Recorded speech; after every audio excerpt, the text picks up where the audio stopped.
So when I was growing up in India, I read poems from Tagore, William Blake, um, and many others. And I read novels by Somerset Maugham, Razor's Edge, etc., etc.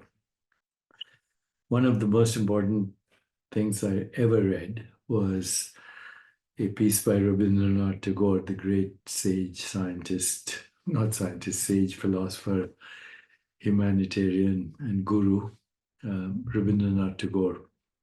He won the Nobel Prize for Literature, and he was a great friend of W.B. Yeats.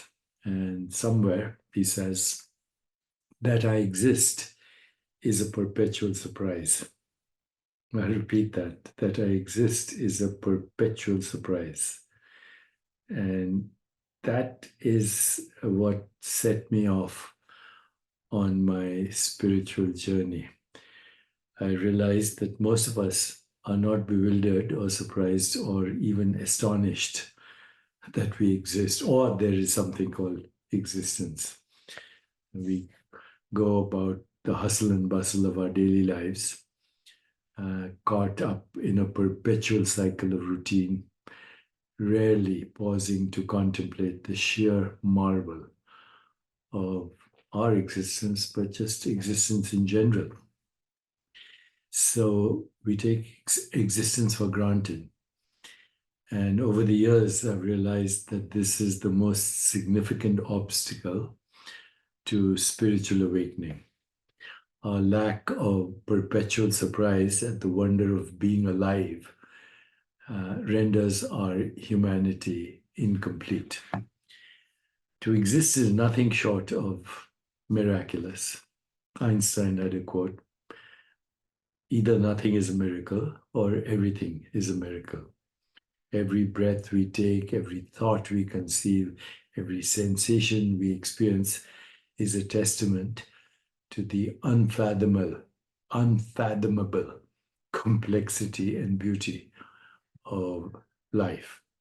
And yet, it is the very constancy of our existence that often binds us to binds us to routine and blinds us to wonder. We wake up each morning, go about our days, retire each night without giving a second thought to the extraordinary fact that we are conscious, sentient beings in a vast and mysterious universe. This is a curse, the curse of familiarity. You know, you grow up as a child full of wonder and awe and mystery and curiosity and adventure. And then you go to school, and then you go to junior high, then you go to senior high, then you go to college, then you get a job, then you get married, then you get another job, then you grow old, and then you die. This is the mundane existence of our existence as biological robots. So while it is convenient to be familiar with familiarity, this familiar existence becomes invisible and the extraordinary becomes ordinary.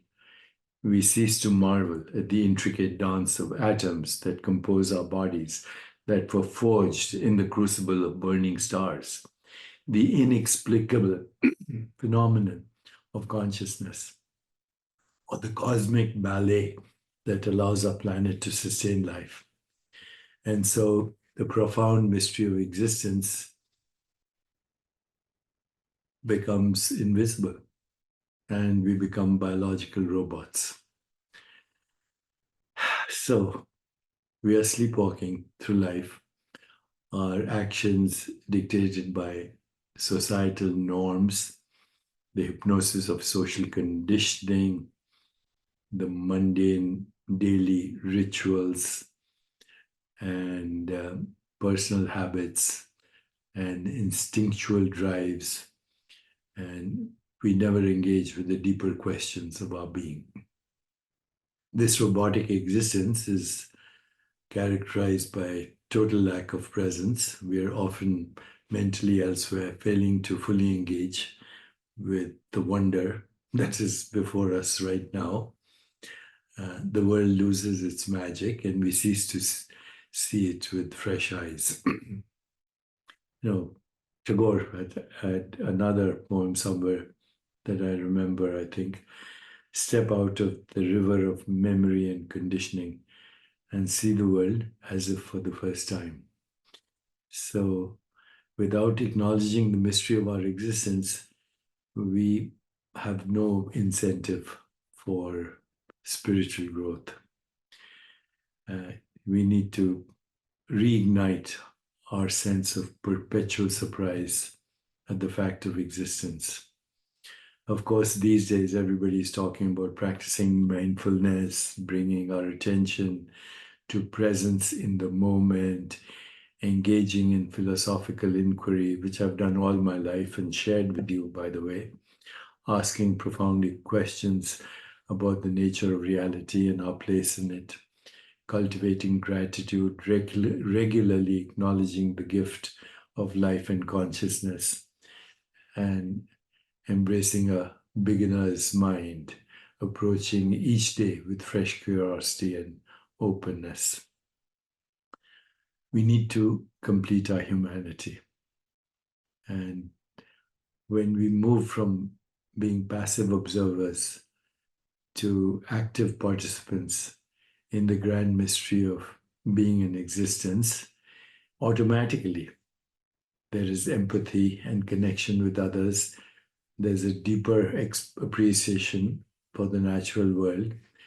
There's greater resilience in the face of life's challenges. And there's a profound sense of purpose and meaning.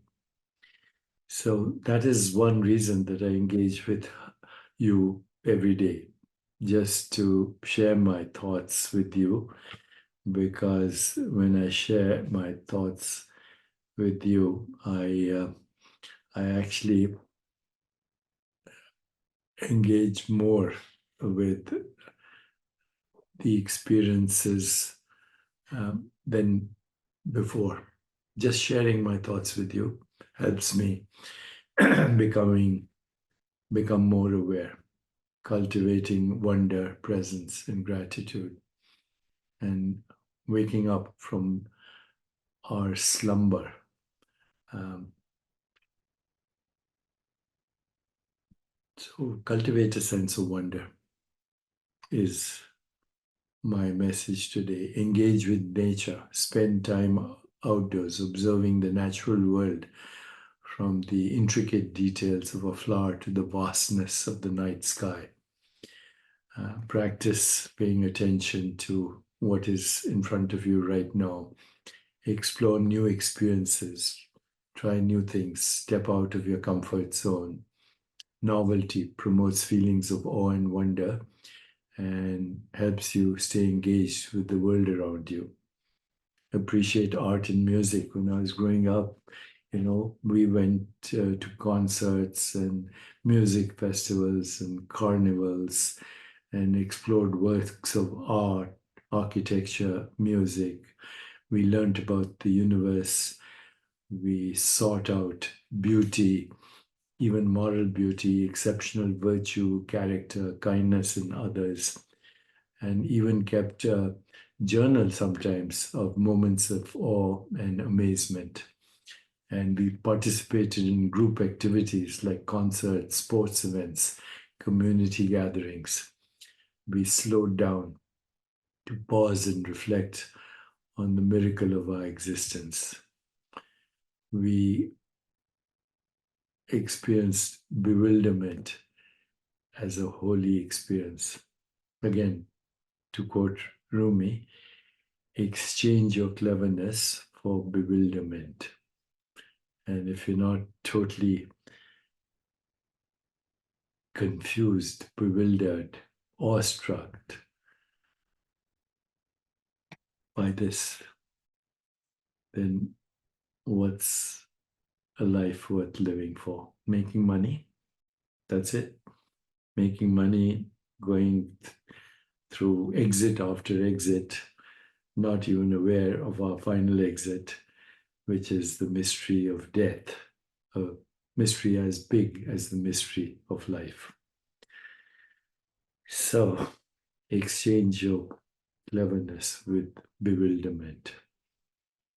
And I am extremely grateful that I can share these ideas with you so we can explore the surprise of existence together with childlike curiosity, with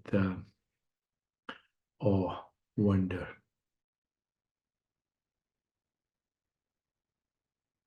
How bewildering is this existence, and how joyful, and how surprising.